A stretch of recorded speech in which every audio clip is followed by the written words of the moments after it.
चावल, अब डिमसम है इन। हाथी की होती थी शानदार सवारी, अब फ्लाईओवर की है बारी। कुछ बदलता हुआ, कुछ पहले सा है कलकत्ते का सीन। इस डोम की ऊंचाई से ये सारे नजारे देखती हूँ मैं। कितने किस्से कहानियां हूँ मैं समेटे हुए। तो शुरू करें, 1 2 3।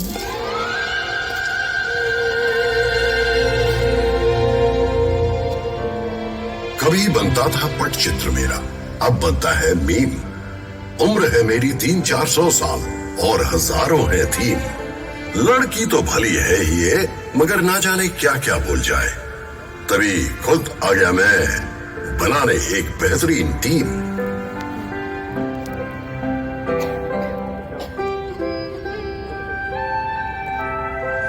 देवियों और सज्जनों, इनसे मिलिए। आप लोग जहाँ बैठे हैं, किसी समय ये यहाँ घुमा करते थे। जुरासिक पार्क से पार्क स्ट्रीट का सफर तो बहुत लंबा है। अगर वहां से शुरू करोगी तो मोबाइल फोन तक पहुंचते पहुंचते 52 एपिसोड का सीरियल बन जाएगा। क्यों ना हम ब्लैक एंड व्हाइट के जमाने से शुरू करें? तो फिर मैं वहां से शुरू करूं। 16 जनवरी 1941 की रात एक गाड़ी 38/2 एल्गिन रोड से तेजी से निकलती है और सीधा घुस जाती है बंगालियों के दिल और आत्मा में। नहीं, नेताजी सुभाष चंद्र बोस तो उससे बहुत पहले से कलकत्ते की आत्मा में बस चुके थे, जब वो 1930 में कलकत्ता के मेयर बने थे। यही नहीं, बतौर कांग्रेस प्रेसिडेंट वे पूरे भारत के दिल और दिमाग में बसते थे और ब्रिटिश सरकार की आंखों में धूल झोंक कर 3-4 बार भेस बदल कर बचना, ये तो पूरा थ्रिलर है। नेताजी के बाद ऐसा अमर सुपर हीरो कलकत्ते को फिर कभी नहीं मिला।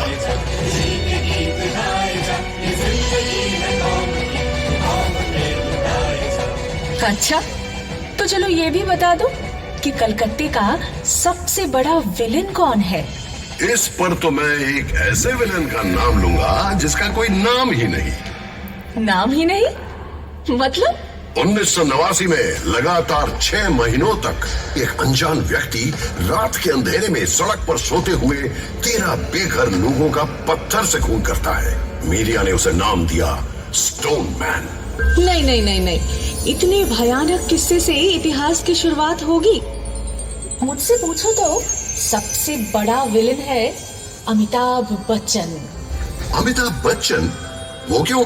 वाह भाई वाह, नौकरी की तो कलकत्ते में, थिएटर किया तो कलकत्ते में, पर फिल्मों की बारी आई तो पहुंच गए बंबई।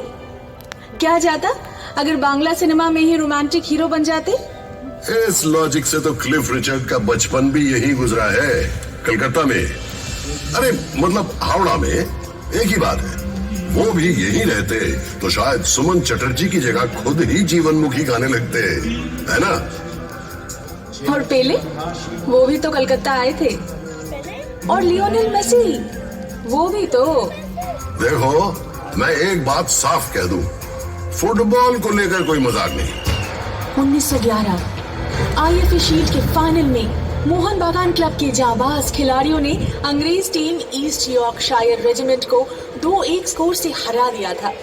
जरा सोचो तो, अंग्रेजों के राज में पराधीन देश अंग्रेज टीम को ही हरा देता है, और एक ऐसा दल जिसमें सभी भारतीय हैं। कलकत्ते के इतिहास में जगमगा रहा है ये दिन। वाकई, पर उसी साल ही तो भारत की राजधानी कलकत्ता से बदलकर दिल्ली कर दिया गया था। उससे पहले 139 सालों तक मैं ही तो राजधानी था, ब्रिटिश भारत का मोस्ट इंपॉर्टेंट शहर। ओहो, तो इसमें दुखी होने की क्या बात है? उन दिनों कलकत्ते में स्वाधीनता आंदोलन की एक ऐसी लहर थी जो अंग्रेजों से संभाले नहीं समझ रही थी। तभी उन्होंने 1905 में तय किया कि बंगाल को 2 भागों में बांट दिया जाए। लॉर्ड कर्जन ने एक चिट्ठी में लिखा था, कलकत्ता षड्यंत्र का एक महाकेंद्र बन गया है, इसे इस सिंहासन से हटाना ही पड़ेगा। अरे याद नहीं, सुरेंद्रनाथ बैनर्जी के नेतृत्व में राष्ट्रवादी इंडियन एसोसिएशन यहीं पर तो बनी थी। फिर यहीं गठित हुई ऑल इंडिया नेशनल कॉन्फ्रेंस, जिससे आगे चलकर कांग्रेस का जन्म हुआ। तभी तो अंग्रेज सुरेंद्र नाथ को सरेंडर नॉट बुलाते थे और इसी पुरजोर विरोध के चलते ही तो अंग्रेज बंगाल के टुकड़े करने में असफल रहे। हाँ, तभी तो 6 साल बाद गुस्से में आकर राजधानी को ही बदल डाला। पता है इससे क्या साबित होता है? कि तुम एक बहुत ही प्रभावशाली शहर हो, अन्याय के खिलाफ आवाज उठाने वाला शहर। हाँ, जिसे एक दिन मजाकी तौर पर जुलूस नगरी के नाम से पुकारा जाएगा, या फिर बीमार नगरी। अरे जाने दो, तुम्हें तो लोग सिटी ऑफ जॉय के नाम से भी पुकारते हैं। और ये भी तो सच है कि ब्रिटिश काल में तुम ब्रिटिश साम्राज्य के दूसरे खास शहर के रूप में जाने जाते थे। मतलब लंदन के बाद तुम्हारा इनाम आता था। अरे वो तो बस पैसों के लिए, सिर्फ कर संग्रह और झूठ बिखरे से ही अंग्रेज करोड़ों रुपए कमा लेते थे। क्या मुसीबत है? अगर कलकत्ते की निंदा करूं तो तुम चिढ़ जाते हो, और तारीफ करूं तो खुद ही निंदा करने लगते हो। मतलब बस बहस करनी है ना?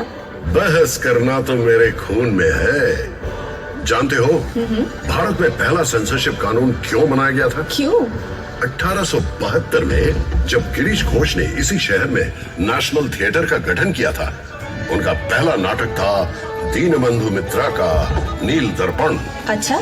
3 साल बाद ये नाटक पूरे भारत में टूर कर रहा था। उसी दौरान एक दिन लखनऊ में यह नाटक चल रहा था, तो जिस सीन में भारतीय किसान आकर अत्याचारी नीलकर साहब को मारता है, उसे देखकर दर्शकों के बीच बैठे हुए ब्रिटिश सेना ने स्टेज पर चढ़कर सब तोड़फोड़ करनी शुरू कर दी। क्या बात करते हो? अगले ही साल जब प्रिंस ऑफ वेल्स ने कलकत्ता का दौरा किया, तो समूह ने तुरंत उनके स्वागत समारोह को लेकर एक व्यंग नाटक का मंचन किया। क्या बात? उसके बाद अत्याचारी पुलिस कमिश्नर को लेकर भी एक और नाटक। फिर क्या था, तुरंत लागू हुआ ड्रामेटिक परफॉर्मेंस एक्ट, सेंसर की तलवार। जिसमें सेंस ज्यादा हो उसके पीछे सेंसर तो पड़ेगा ही। वहीं दूसरी तरफ जेम्स हिकी को देखो। 1870 में जब उन्होंने यहाँ से भारत का पहला समाचार पत्र द बंगाल गैजेट प्रकाशित किया, तब वे लेडी हेस्टिंग्स की गतिविधियों की आलोचना भरे लेख छापने से भी नहीं चुके। ठीक उसी तरह जैसे तुम्हारे आजकल की लिटिल मैगजीन सिस्टम का दोषारोपण करती रहती है। पूरा दिन विरोध, गुस्सा, अथॉरिटी पर व्यंग, यही सब यहाँ के लोगों के पेट में उबलता रहता है। तभी तो कलकत्ता वालों का लिवर जो है ना, इतना कमजोर है। अजी, ना तो हमारे लिवर में कुछ खराबी है और ना ही हमारे कैंटिलीवर में। हावड़ा ब्रिज एक कैंटिलीवर ब्रिज है ना? ये सन 1943 से इसी तरह खड़ा है, एकदम सही सलामत। सो तो है, हर रोज लाखों गाड़ियाँ, बस, ट्रक, रिक्शा इस पर से ही तो गुजरती हैं। फिर भी ये टस से मस नहीं हुआ। और सबसे हैरान करने वाली बात ये है कि इस पूरे ब्रिज में एक भी स्क्रू यानी पेंच नहीं है। इसीलिए तो जिन लोगों के दिमाग का स्क्रू ढीला है, वे अक्सर हावड़ा ब्रिज के ऊपर चढ़ जाते हैं। लेकिन वहाँ से क्या नजारा मिलता होगा, इमेजिन कर सकती हो? मैं इमेजिन नहीं कर सकती। लगभग 100 सालों से विक्टोरिया मेमोरियल की चोटी पर अपने पंख फैलाए खड़ी हूँ मैं। क्या आपको कोई अंदाजा है कि मैं यहाँ से क्या क्या देख सकती हूँ? मैंने प्रेम में डूबी जोड़ियाँ, उनकी नोकझोंक, ये सब देखे हैं। निकम्मे लोगों की भीड़ भी, और अकेडमी ऑफ फाइन आर्ट्स की एक्सपेरिमेंटल पेंटिंग्स भी। एक तरफ रेस कोर्स की घुड़सवारी की दौड़ में बेशुमार पैसे लुटाना, और दूसरी तरफ क्लबों में कोट पैंट पहने कलकतिया बाबुओं का अंग्रेजीपन। व्यूज और न्यूज तुम मुझे सिखाओगे? मैं तो तुम्हारी नस नस से वाकिफ हूँ। सिर्फ वाकिफ ही नहीं, तुम पर मेरी संगत का असर भी दिखता है। कभी तो हवा के झोंके से तुम तेजी से गोल गोल घूमने लगती हो, तो कभी गठिया के दर्द से तुम घूमना ही भूल जाती हो। और ये इमारत जिस पर तुम्हें इतना गर्व है, कभी तो इसे ताजमहल की नकल कहा जाता था। क्या बात करते हो? अरे हाँ, क्या इसे गाय के गोबर से काला नहीं किया गया था ताकि जापानी उस पर बमबारी न कर सके?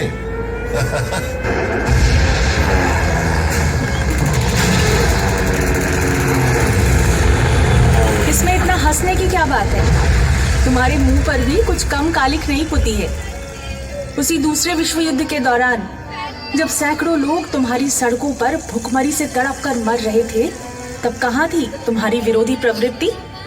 जब कलकत्ता वासी सड़कों पर उन मरते हुए लोगों को लांघ कर ऑफिस जाते थे, मौज मस्ती करते थे, इन भूख से बिलखते लोगों की आह को दबाने के लिए अपने घरों के दरवाजे बंद कर ग्रामोफोन पर गाने सुनते थे, तब कहाँ था तुम्हारा विरोध?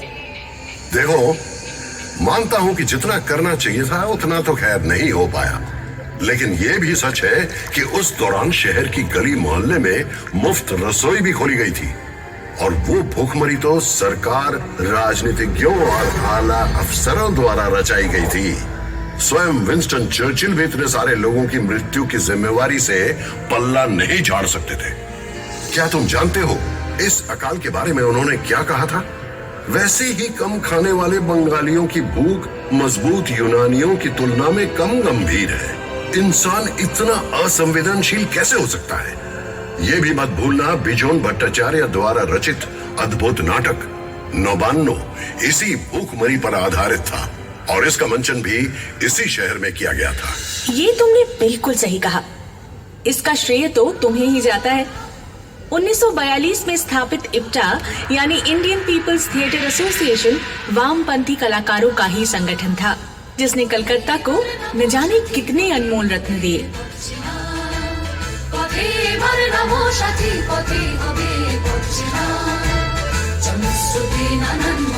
और सिर्फ नौबान्नो ही क्यों, यहाँ से तो कई यादगार गाने, नाटक और फिल्मों का जन्म हुआ।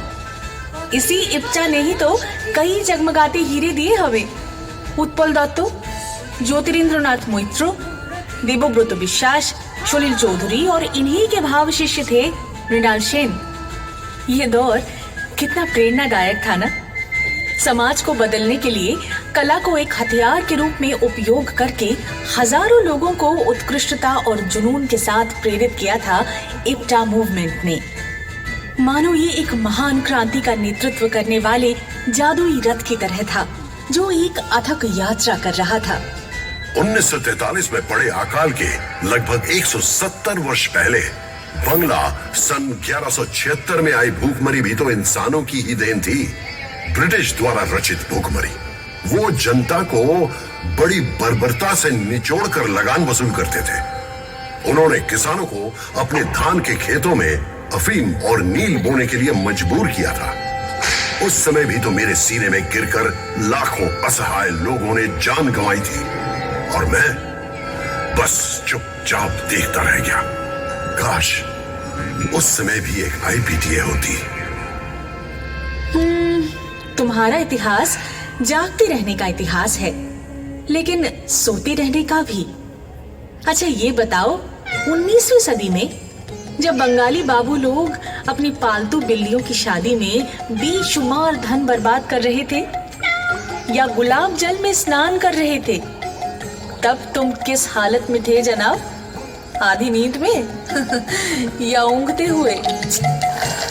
আমারে ফ্রড করে প্রাণ কৃষ্ণ কোথায় গেলি, আমারে ফ্রড করে প্রাণ কৃষ্ণ কোথায় গেলি। I am sorry, very sorry, I am sorry, very sorry, আমার तब मुझे बड़ा मजा आता था। पूरे बदन पर तेल मलकर 4 घोड़ों वाली गाड़ी पर सवार होकर नदी में स्नान करने के लिए निकलने का एक अलग ही ग्लैमर होता है। ये तो मानती हो ना? और जरा सोचो, अगर बाबुओं की वो शोशेबाजी ना रहती तो तवायफों का नाच देखने का भी चलन नहीं रहता। फिर ना तो उनके पैसों से ढेर सारे स्कूल कॉलेज खुलते, और ना ही मेरा सबसे खूबसूरत और जगमगाता त्योहार दुर्गा पूजा अस्तित्व में आता। दुर्गा पूजा नहीं होती? मगर क्यों? अरे शोभा बाजार के बाबू नवकृष्ण देव ने ही तो मदरसे बनाने के लिए ढेर सारे रुपए दिए थे, सड़कें बनवाई थी, और पूरे देश भर से गायकों संगीतकारों को बुलवाकर बड़े बड़े संगीत सम्मेलन करवाते थे। और उन्होंने न केवल पलासी की लड़ाई में सिराजुद्दौला के खिलाफ साजिश में भाग लिया, बल्कि अंग्रेजों की जीत की खुशी में एक शानदार दुर्गा पूजा का भी आयोजन किया था। अच्छा। उसी के चलते ही तो हमारे कैलेंडर में दुर्गा पूजा को इतना महत्वपूर्ण स्थान मिला। क्या बात करते हो? दुर्गा पूजा की शुरुआत उसी व्यक्ति ने की जिसने बंगाल को अंग्रेजों के हाथ में सौंपने का षड्यंत्र रचा था। बिल्कुल। शायद बंगाल अंग्रेजों के हाथों कभी ना आता अगर 1756 में सिराजुद्दौला अपनी विशाल सेना लेकर मुझ पर आक्रमण न करता।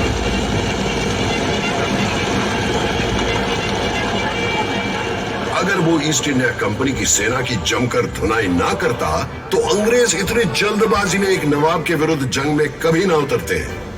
जंग में तो वे जरूर उतरते, बस उनके प्रॉपर नाम सब बदल जाते।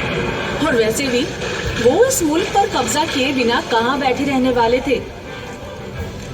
24 अगस्त 1690 को मूसलाधार बारिश के बीच कंपनी के एजेंट जॉब चार्नॉक ने जैसे ही अपनी नाव यहाँ बांधी, बस तभी से समय का पहिया घूमा और तुम्हारे इतिहास की शुरुआत हुई। यहाँ मैं तुमसे सहमत नहीं हूँ। एक नहीं, दो पहलुओं से। चाणक्य के पहुंचने के बहुत पहले कवि कंकन मुकुंदराम ने मेरे विषय में लिखा था। उससे भी पहले 1495 में कवि विप्रदास पिपिलाई ने अपना मनसा मंगल काव्य में भी मेरा जिक्र किया था। अच्छा। सावर्ण राय चौधरी के परिवार अंग्रेजों के आने के पहले से ही कलकत्ता में जमींदार थे। भाई वाह। मेरे इतिहास की शुरुआत तो बहुत पहले से हुई थी। और ना ही तुम ये कह सकती हो कि चाणक्य के आगमन के साथ साथ चीजें भी बदतर हो गई। राम मोहन राय ने सतीदाह प्रथा बंद जरूर करवाई थी, लेकिन इतना बड़ा काम क्या वो अकेले कर सकते थे?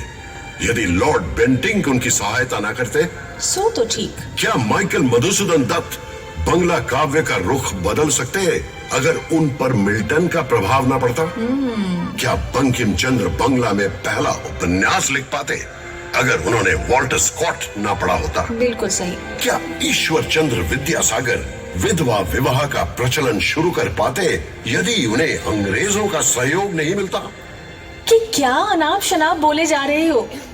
तुम कैसे भूल गए कि शहीद खुदीराम बोस के पार्थिव शरीर पर फूलों की वर्षा करने के लिए हजारों लोगों ने तुम्हारी सड़कों पर लाइन लगाई थी? तुम्हारे राइटर्स बिल्डिंग के अत्याचारी ब्रिटिश अफसर को गोली मारने के बाद विनय बादल दिनेश ने आत्महत्या की थी। और हाँ, तुम्हारे एक प्रसिद्ध बैरिस्टर चित्तरंजन दास, वही जिनके कपड़े पेरिस से धुलकर आते थे, उन्होंने भी तो अपने सारे यूरोपियन कपड़ों को जलाकर खादी पहनना शुरू कर दिया था। और जिस व्यक्ति को उन्होंने अलीपुर बमबारी मामले में बाइज्जत बरी करवाया था, वो कोई और नहीं बल्कि poet of patriotism Aurobindo Ghosh थे। अरे तुम तो वो शहर हो जहाँ क्रांतिकारी संगठन अनुशीलन समिति का गठन हुआ था।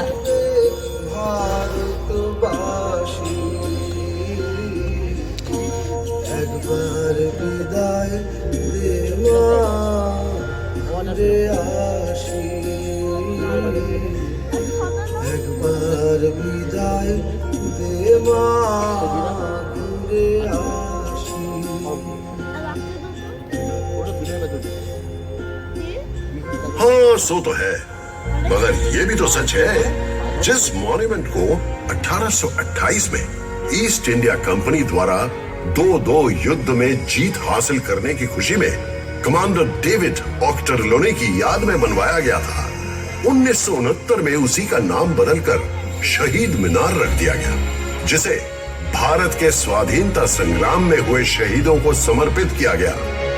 इसमें नाराज होने की क्या बात है? मैं तो बस सोच रहा था। इसे कहते हैं ख्याली पुलाव पकाना। अगर कलकत्ता के सड़कों पर शेर चीते घूमते रहते तो फिर क्या होता? अरे बंगाल का शेर यानी कि बाघ, वो तो बहुत प्रसिद्ध है और वो कलकत्ता में ही रहते थे। कलकत्ता विश्वविद्यालय, जिसकी स्थापना 1857 में हुई थी, उसके ठीक 50 साल बाद 1907 में उन्होंने इसकी कमान संभाली और पूरी जिम्मेदारी के साथ उसका एक नया रूप दे डाला। वो थे सर आशुतोष मुखोपाध्याय। और बब्बर शेर? बब्बर शेर यानी सिंहो, हाँ वो भी है। काली प्रसन्न सिन्हा या काली प्रसन्न सिंहो, जिन्होंने एक ओर महाभारत का अनुवाद किया था तो दूसरी ओर मुझे लेकर हुतुम पेंचार नौकशा भी लिखा था। और गैंडा, उसका क्या? गैंडा तो वो लोग हैं जिनकी मोटी खाल को कलकत्ता के महापुरुषों की शिक्षा भी भेद नहीं कर पाई। उन्होंने राम मोहन राय की निंदा की और विद्यासागर के बारे में व्यंग गीत भी लिख डाले और हर गली मोहल्ले में गाते फिरते रहे, और वो सब उन्हें बर्दाश्त भी करना पड़ा। वास्तव में यही बातें दर्शाती हैं कि वे सब महापुरुष अपने समय से कितने आगे थे। विवेकानंद को भी तो ये सुनना पड़ा कि वे कोई सन्यासी नहीं थे, क्योंकि उन्होंने ईसाइयों की भूमि का दौरा किया और मांस खाया, जबकि उन्होंने ही शिकागो में अपने असाधारण भाषण से भारत का नाम रोशन किया। उनके गुरु श्री रामकृष्ण को भी तो सुनना पड़ा था कि वे अनपढ़ हैं, जबकि उन्होंने अपने सहज भाव तथा धर्म ज्ञान के प्रकाश से अनगिनत ज्ञानी और विद्वानों को एकत्रित कर लिया था। ये वही महात्मा है जिन्होंने जो तो मौत तो पौत का प्रचार किया, यानी कि जितने दृष्टिकोण हैं उतने ही रास्ते हैं। उन्होंने न केवल सर्वधर्म समभाव की बात की, बल्कि कलकत्ता के जीवन दर्शन के बारे में भी बताया। रविंद्रनाथ टैगोर को भी कुछ कम नहीं सहना पड़ा। उन्हें तो यह भी कहा गया था कि उनकी सभी लेखनी अस्पष्ट है, और उन्होंने बिल्कुल बेतुके उद्देश्यों को लेकर शांति निकेतन की स्थापना की है। परंतु उनको मिले नोबेल पुरस्कार आज भी मेरी गौरव गाथा की पहली पंक्ति है। 1911 में भारत की राजधानी के दर्जे से भले ही मुझे विस्थापित कर दिया गया, लेकिन उसके सिर्फ 2 साल बाद ही मेरे सिर पर एक ऐसा ताज पहनाया गया जिसकी चमक कभी भी कम नहीं होने वाली। नोबेल कमेटी ने घोषणा की, रविंद्रनाथ टैगोर को उनके गहरे, संवेदनशील, ताजा और सुंदर कविता के कारण पुरस्कार से सम्मानित किया जा रहा है। बिल्कुल। क्या तुम एक ही शहर से 6 नोबेल पुरस्कार विजेताओं की कल्पना कर सकते हो, और वो भी 5 अलग अलग क्षेत्रों में? 1902 में रोनाल्ड रॉस को नोबेल प्राइज मिला चिकित्सा विद्या के लिए। 1930 में फिजिक्स के लिए नोबेल मिला सीवी रमन को। 1979 में मदर टेरेसा को नोबेल शांति पुरस्कार प्राप्त हुआ, और 1998 में अमर्त्य सेन को नोबेल मिला इकोनॉमिक्स के लिए, और 2019 में अभिजीत विनायक बंदोपाध्याय को वैश्विक स्तर पर गरीबी कम करने की ओर किए गए उनके कार्यों के लिए नोबेल पुरस्कार से सम्मानित किया गया। ऐसा नहीं है कि नोबेल मिलना ही सब कुछ है। वैज्ञानिक जगदीश चंद्र बोस ने भले ही नोबेल पुरस्कार ना जीता हो, लेकिन वो मेरे आकाश के एक जगमगाते सितारे हैं। उनकी प्रतिभा पेड़ पौधों में जीवन की खोज से लेकर रेडियो के आविष्कार तक फैली हुई है। आचार्य प्रफुल्ल चंद्र राय इंग्लैंड की रॉयल केमिकल सोसाइटी द्वारा केमिकल लैंडमार्क पुरस्कार से सम्मानित होने वाले पहले गैर यूरोपीय थे। बोस आइंस्टाइन स्टैटिस्टिक्स के मानक वाहक सत्येंद्रनाथ बोस के नाम पर बोसोन गण का नाम रखा गया है। भारत में स्टैटिस्टिक्स चर्चा के जनक योजना आयोग के वास्तुकार प्रशांत चंद्र महलानबिस भी इसी शहर के निवासी थे, जिनका जन्मदिन अब नेशनल स्टैटिस्टिक्स डे के रूप में मनाया जाता है। मुझे तुम्हारे गुब्बारे को पंचर करने का बेहद अफसोस है, लेकिन विज्ञान का ये महान केंद्र कभी कभी अवैज्ञानिक सनकियों का केंद्र भी बन जाता है। 1857 में कलकत्ता में अचानक मृतकों के वापस लौटने की अफवाह फैली। किसी ने कहा इस साल जितने लोगों की मौत हुई है वे सभी लोग काली पूजा की रात को लौट आएंगे। और फिर कुछ लोग बोले नहीं, पिछले 10 सालों में जितने लोगों की मौत हुई है वे सभी 15वीं कार्तिक को वापस लौट आएंगे। पूरे शहर में हलचल मच गई। बहुत से लोग बेचैनी से अपने मृतक परिजनों के लौटने का इंतजार करने लगे। इस पर गाना भी बना लिया गया था, पता है? मर गया था जो आ रहा लौट के, बहता हुआ आ रहा है राना घाट पे। पतली गर्दन उसकी और पेट है फूला सा, पानी पी पी कर बन गया है जेली सा। Guilty as charged. 1979 की अफवाह भी कुछ कम नहीं थी कि अमेरिका द्वारा भेजा गया सैटेलाइट स्काईलैब कभी भी टूटकर गिर पड़ेगा। लोगों का बस चलता तो वो आसमान की ओर देखते हुए ही सड़क पर चलते। कोई कोई तो पूरा दिन हेलमेट पहनकर ही घूमते थे। हाँ, स्काईलैब के कुछ टुकड़े गिरे जरूर थे, लेकिन वो ऑस्ट्रेलिया था, पर्थ और उसके आसपास के कुछ अन्य जगहों पर। कलकत्ता से उसका दूर दूर तक कोई संबंध नहीं था। लेकिन सबसे बड़ी अफवाह या शायद पागलपन था कि गणेश जी ने दूध पीना शुरू कर दिया। 1995 की एक दोपहर को, याद है तुम्हें? चाहे वो मंदिर के गणेश हो, कैलेंडर के गणेश हो या फिर दीवार पर टंगे गणेश हो, सभी गणेश जी ऐसे दूध पी रहे थे जैसे कि मानो उनका जीवन उसी पर निर्भर हो। सभी दूध लेकर सिर के बल भाग रहे थे कि अपने निकटतम गणेश जी को दूध पिलाया जाए, मानो अगर वे इस मिरेकल को देखने से चूक गए तो उनके पुण्य का जो कोटा है ना, वो कम हो जाएगा। इसे ही कहते हैं डिरोजियो का फैंटम पंच। तुम उसे जानती हो? तुम्हारे से काफी पहले एक 17 साल का एंग्लो इंडियन लड़का जो हिंदू कॉलेज में अंग्रेजी का शिक्षक था, जिसने अपने छात्रों से कहा, तर्क करो, मान्य करो, अपने तर्क का उपयोग करो, परंपरा को चुनौती दो। और उसके लगभग सभी छात्र, उन्हें शिष्य कहना बेहतर है, जो दूर दूर तक यंग बंगाल के रूप में फैल जाते हैं और जुट जाते हैं समाज को सुधारने की कोशिश में। ये सब भी तो यहीं पर हुआ था ना। मुझे अच्छे से याद है किस प्रकार उन युवाओं ने रूढ़िवादी ब्राह्मणों को झकझोर कर समाज को सुधारने की कोशिश की। 70 के दशक में एक और युवा दल ने हिंसापूर्ण नक्सल आंदोलन के माध्यम से ठीक उसी प्रकार सिस्टम पर प्रचंड प्रहार करने की कोशिश की। लेकिन इस बार बम और गोलियों से समाज सुधार की इस प्रक्रिया का प्रशासनिक जवाब भी बहुत जोरदार था, क्योंकि तब तक राजनैतिक परिस्थिति काफी जटिल हो चुकी थी। वो एक भयानक दौर था। रात भर बम के विस्फोटों और पुलिस जीपों की गड़गड़ाहट सुनाई देती थी और सुबह होते ही नजर आती थी गंगा के तट पर बहते हुए न जाने कितने प्रतिभाशाली युवकों की लाशें। गर्म जवान खून के धब्बों से तुम्हारा शरीर उस दिन लाल हो गया था। विचारधारा और परंपरा खो गए थे एक नए मुखौटे के पीछे। हाँ, जो तो मौत तो पौत। नक्सल आंदोलन किसी के लिए आतंक का कारण बना तो किसी के लिए रोमांटिक नॉस्टैल्जिया। चीन का चेयरमैन हमारा चेयरमैन, इस स्लोगन को लेकर कुछ लोग मुंह बनाकर मंद मंद मुस्कुराते हुए थे। पर मुझे बताओ, क्या कोई यहाँ रहकर चीन के नेता से प्रभावित नहीं हो सकता? क्या कलकत्ता विश्व नागरिकता का केंद्र नहीं? हाँ, यहाँ मैं तुमसे बिल्कुल सहमत हूँ। अकेला हिंदू कॉलेज ही इस बात का एक शक्तिशाली प्रमाण है। अंग्रेजी भाषा सीखनी है, पाश्चात्य संस्कृति को समझना है और उसे अपनी संस्कृति के साथ जोड़ना है।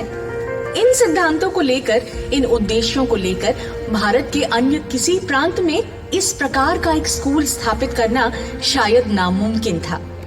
1817 में अंग्रेजों और बंगालियों ने मिलकर एक ऐसा काम किया जो ना किया होता तो शायद बंगाल रेनेसा नहीं होता। हाँ बिल्कुल, मगर बंगाल रेनेसा का सोचता हूँ तो वाकई विश्वास नहीं होता। अकेले ठाकुर परिवार को ही देख लो, ऐसा लगता है मानो 10-10 प्रतिभाशाली व्यक्तियों के गुण उनके परिवार के एक एक सदस्य में भर दिए गए हो। द्विजेंद्र नाथ ठाकुर, जिन्होंने संस्कृत से बांग्ला में मेघदूतम का अनुवाद किया, बांग्ला में दर्शन शास्त्र पर किताबें लिखी, आशुलिपि के बांग्ला संस्करण में सुधार किया और यहाँ तक कि बक्से बनाने पर भी एक किताब लिख डाली। सत्येंद्र नाथ ठाकुर ये प्रथम भारतीय IAS थे और उस जमाने में अपनी पत्नी को अपने साथ विदेश लेकर गए। अच्छा? ज्योतिरेंद्र नाथ ठाकुर एक श्रेष्ठ चित्रकार, नाट्यकार, निर्देशक और अभिनेता थे। देवेंद्र नाथ ठाकुर ने तो सिर्फ 3 घंटों में डिक्टेशन देकर ब्रह्मो धर्म पर पूरी किताब ही लिख डाली। गगनेंद्र नाथ ठाकुर एक असाधारण चित्रकार थे। वो कार्टून बनाने के साथ साथ क्यूबिस्ट पेंटिंग भी बनाते रहे। क्या बात है। और अवनींद्र नाथ के चित्र और कहानियां दोनों ही बंगाली संस्कृति का खजाना माने जाते हैं।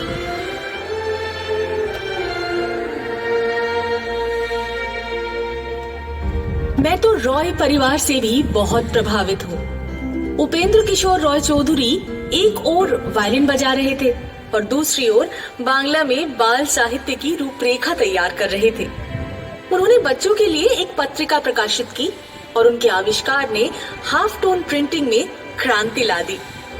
उनके बेटे सुकुमार राय ने अपने हास्य छंद और गद्य से सभी को चौंका दिया। उनके नॉनसेंस क्लब की बैठकों में प्लेटो से लेकर तुर्गनेव तक सभी पर गंभीर चर्चा होती थी। मुझे तो ऐसा लगता है कि हर सुबह पूर्व और पश्चिम दुनिया की सारी बेहतरीन चीजों को एक गिलास में घोलकर पी जाते थे। सिंथेसिस करने की ये क्षमता तो हमारे अंदर हमेशा से रही है ना। 1835 में पश्चिमी चिकित्सा विज्ञान से स्थानीय लोगों को शिक्षित करने के लिए मेडिकल कॉलेज की स्थापना की गई। फिर बाद में नृत्य कलाकार उदय शंकर ने रूसी नृत्यांगना आना पावलोवा के साथ हाथ मिलाया और पेश किया विश्व विख्यात बैले राधा कृष्ण। 1955 में सुकुमार राय के बेटे सत्यजीत राय ने अकेले ही अपनी पौथेर पांचाली के जरिए भारतीय सिनेमा में न्यू वेव शैली की शुरुआत की। वो हमेशा कहते थे कि हॉलीवुड फिल्में देखे बिना वो कभी भी फिल्म निर्माण का अपना व्याकरण नहीं बना सकते थे, जबकि विदेशियों को उनकी सिनेमा में हमेशा शुद्ध भारतीयता की ही झलक मिलती थी। ग्रहण करना, आत्मसात करना और अवशोषित करने की ये क्षमता तो मेरी रग रग में दौड़ती है। बिल्कुल सही। सत्यजीत राय ने पूर्व और पश्चिम दोनों को समान रूप से मुग्ध किया है। तभी तो 1992 में उन्हें life time achievement Oscar award से सम्मानित किया गया।